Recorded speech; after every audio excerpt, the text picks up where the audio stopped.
আসসালামু আলাইকুম ওয়া রাহমাতুল্লাহি ওয়া বারাকাতুহু। ইন্নাল হামদুলিল্লাহি ওয়াহদা ওয়াসসালামু আলা মান লা নাবিয়্যা বা'দা আম্মা বা'দ। সম্মানিত উপস্থিতি, মহান আল্লাহ তাআলা বলছেন, ওয়ালা তাস্তাবিল হাসানাতু ওয়ালা সাইয়্যাআহ, ভালো এবং মন্দ এক নয়। ইদফা বিল্লাতি আহসান ফাইদাল্লাযী বাইনাকা ওয়া বাইনাহু আদাওয়াতুন কাআন্নাহু ওয়ালিয়্যুন হামীম। তুমি ভালো দ্বারা মন্দের প্রতিহত করো, তাহলে দেখবে যে ব্যক্তি তোমার শত্রু ছিল সে তোমার অন্তরঙ্গ বন্ধুতে পরিণত হয়ে যাবে। সুবহানাল্লাহ।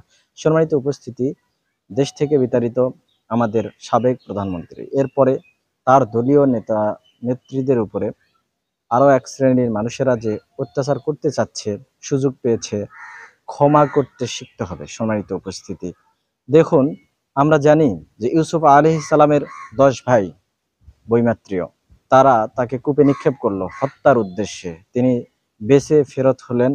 মিশরের খাদ্যমন্ত্রী থাকাকালীন সময়ে তার 10 ভাই তার কাছে ধর্ণা ধরলে সেদিন তিনি পরিচয় দিলেন যে আমি তোমাদের হারিয়ে যাওয়া ইউসুফ। সম্মানিত উপস্থিতি, সেদিন তারা 10 ভাই খুবই ভয়ভীত হয়েছিল। তারা বলেছিল যে তাল্লাহি, আল্লাহর শপথ, লাকাদ আসারাকাল্লাহু আলাইনা, আল্লাহ তাআলা তোমাকে আমাদের উপরে প্রাধান্য দিয়েছেন। সম্মানিত উপস্থিতি, তখন ইউসুফ আলাইহিস সালাম তাদেরকে সাধারণ ক্ষমা ঘোষণা করেছিলেন। রাসূলুল্লাহ সাল্লাল্লাহু আলাইহি সাল্লাম মক্কায় থাকা অবস্থায় তাকে 16টি অপবাদ দেওয়া হয়, অত্যাচার করা হয়, তাকে হত্যার ষড়যন্ত্র করা হয়। শেষ পর্যন্ত আল্লাহ রাসূল সাল্লাল্লাহু আলাইহি সাল্লাম আল্লাহর ইশারায় মক্কা থেকে মদিনাতে হিজরত করে চলে আসেন। এরপরে 8ম হিজরিতে তিনি তার সঙ্গী সাথীদেরকে নিয়ে এই মক্কা বিজয় করেন। সুবহানাল্লাহ। এই সময়তে আল্লাহ রাসূল মুহাম্মদ সাল্লাল্লাহু আলাইহি সাল্লাম সবাইকে সাধারণ ক্ষমা ঘোষণা করেন।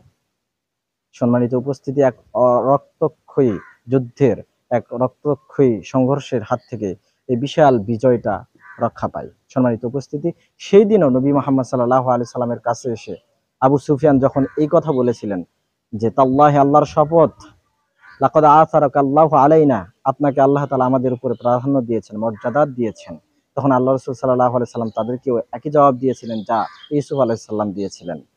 তিনিও বলেছিলেন যে লা তাসরিবা আলাইকুমুল ইয়াউম, আজকে তোমাদের উপরে আমার কোনো আক্রোশ নেই, কোনো ক্ষোভ নেই, তোমাদেরকে আমি সাধারণ ক্ষমা ঘোষণা করলাম।